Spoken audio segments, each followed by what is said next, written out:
abaanduulaha guutada 130aad ee Buuhoodle magacaygu yahay Jaan Ismaaciil Xaashi halkan aan ku sugan hadda waxa weeye kalshaale sababta aan u nimid waxa weeye dad maleeshiyada oo halkan yimid kana hadlay iyagoo sheeganaya magaca Puntland aan saacayna ahayn waxa ay sheegteen halkani waa goob xasiloon waana kalshaale iyagoo ka dhaadhicinaya dadka deegaankan ee nabadgelyada ku nool inay ku abuuraan khalkhal iyo nabadgelyada dalaan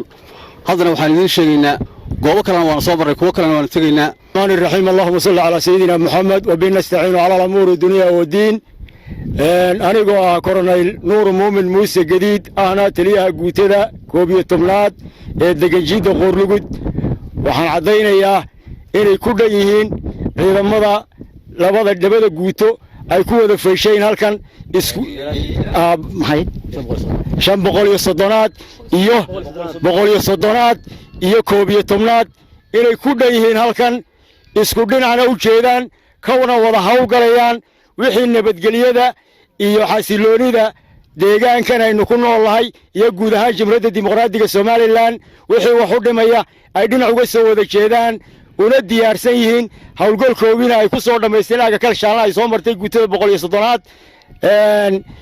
ilaa kalshaale ilaa hagoogana ay soo martay annagana ay halkan ugu soo buuqdeen halkana ay ku wada feeshay labadii ciidan kuna dhan yihiin ayaan u sheegayaa ummadda Soomaaliland wax dhibaato ama carqalada ama iska horimaada ama khalkhal oo ka taagnay aanay jirin wixii dhinac kaga yimaada ama duulaan ku ahna nabadgelyada iyo amniga qarankana aynu diyaar u wada yihiin dhinaca